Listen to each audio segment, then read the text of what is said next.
Today is Wednesday, September 24, 2014, the 267th day of the year. There are 98 days remaining until the end of 2014. On this day in 1852, the first airship, powered by a steam engine, created by Henri Giffard, travels 17 miles from Paris to Trappes. Ever since we lived in the trees, we wanted to fly like our closest relative, the squirrel, the flying squirrel. And we... Hey, numbnuts. Really? The flying squirrel?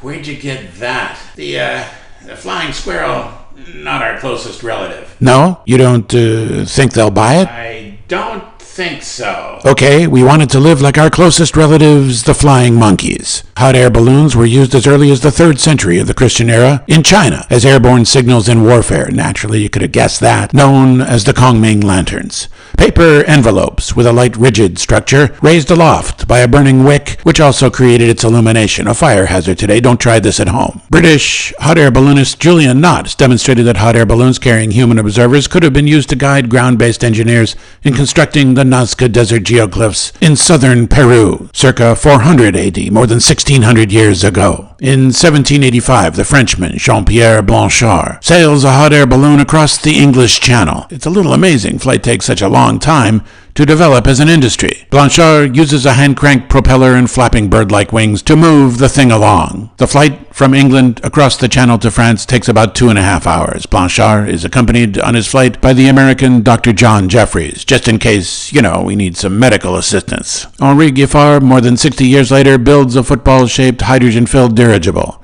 from which he suspends a gondola, equipped with a small steam engine which provides power to crank a propeller. Giffard can execute turns and can steer circles in the air. He rises in Paris, executes a turn to point his airship in a northeasterly direction, and pushes the machine with its steam-powered engine out toward the Parisian suburbs, 17 miles to Trappes, where he descends to great acclaim. Giffard continues his airship innovation for another 30 years until 1882, when, in response to his declining eyesight, he commits suicide. By then, Giffard is a wealthy and honored man. He leaves his estate and his patents to France to carry on his work. His name is one of those inscribed on the Eiffel Tower. On this day in 1877, the Battle of Shirayama, decisive victory of the Imperial Japanese Army over the Satsuma Rebellion. For centuries, Kagoshima, situated on Japan's southwestern Satsuma Peninsula, is the center of the daimyo controlled by the Shimazu clan of samurai warriors. When the imperial government wants to unify all of Japan as a modern nation, the samurai, led by Saigo Takamori, resist. After a stunning defeat at Kumamoto with most of his 20,000 samurai followers killed, Saigo withdraws to Kagoshima to make a last stand on Shirayama Hill, outnumbered 60-1. 500 samurai against 30,000 imperial troops. At first, in close combat, the soldiers are outmatched and untrained to defend themselves against skilled swordsmen. But after an intense artillery bombardment supported by Imperial Navy warships in Kagoshima Bay, on this day in 1877, Saigo is mortally wounded. Legend has it Saigo's faithful retainer, Beppu Shinsuke, carries Saigo on his back down from Shirayama Hill to find a suitable place for Saigo to die.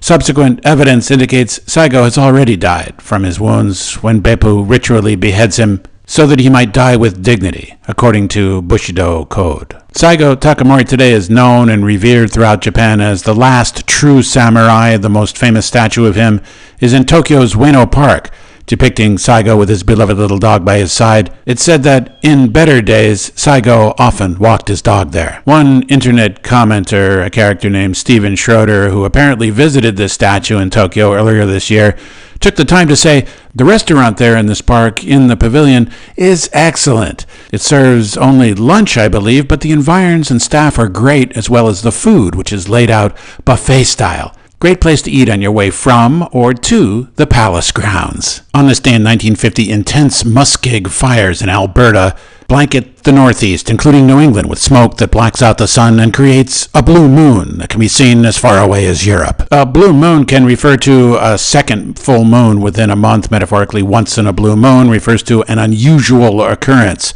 It has nothing to do with the color of the moon, but the moon can assume a blue tinge when dust particles in the atmosphere or volcanic eruption or a proliferation of smoke from fires, such as occurred on this day in 1950, obscures the reflection of sunlight from the moon. For years, muskeg or bog fires smolder in Alberta, Canada. On this day, drier than normal conditions cause the fires to openly explode, creating intensely smoky conditions as the prevailing westerly stream carries the smoke east and southward. The sun, so obscured that day becomes night, when it appears looks to be lavender or blue in hue because of the presence of oil droplets in the upper atmosphere. The next day, much of New England is affected, and 2 days later, observers in London, Old England, report an indigo sun, followed, when night falls, by a blue moon. The Bohemian Austrian poet and novelist Rainer Maria Rilke writes, "For one human being to love another human being, that is perhaps the most difficult task that has been given to us, the ultimate, the final problem and proof, the work for which all other work is merely preparation." From Rutland, Vermont, this is Richard Alcott speaking.